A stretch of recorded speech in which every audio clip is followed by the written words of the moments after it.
دادگای باڵای وڵاتە یەکگرتووەکانی ئەمریکا بە مۆم و گوڵ و نووسراوی بەدەستکێشا و دەورە دراوە بۆ یادەوەری دادوەر ڕوت بەیدە گینسبرگ ئەوەی ڕۆژهێنی کۆچی دوایی کرد.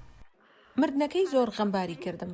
هاوکاتی ئەوەی تەندروستی گینسبرگ لە ماوەی چەند ساڵی ڕابردوودا بەرەو خراپەی دەڕۆیشت، بەڵام مردنەکەی زۆرێک لە ئەمریکایەکانی سەرسوڕمان لەوانە سەرۆک دۆناڵد ترامپ.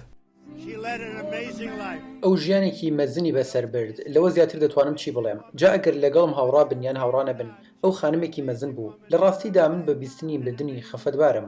جۆ بایدنی بربژاری سەرۆکایەتی دیموکراتەکان گوتی گینسبرگ هەر تەنها لە پیشەی یاساییدا ناودار نەبوو، بەڵکو کەسایەتێکی خۆشەویست بوو. ئەو باڵاترین بەهاکانی ئەمریکایی پیادە دەکرد، وەک داد و یەکسانی و دادپەروەری لە یاسایی یاسادا، هەروەها پشتیوانی لە هەمومان دەکرد. هیچ خانمێک بەدی ناکەم کە مردنی گینسبرگ کاری تێنەکات، تەنانەت یەک خانمیش.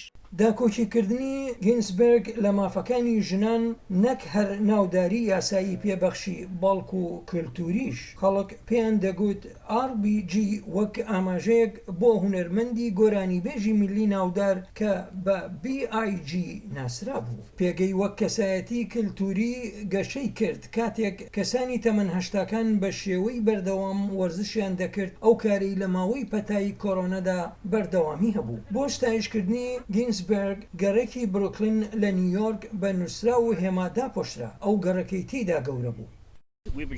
ئێمەوە بۆ 47 ساڵە لێرە دەژین و هێشتا بە درێژایی ساڵ گوێمان لە ناوەکەیەتی، جا ئەو لە ڕاستیدا لە یاد ناچێت.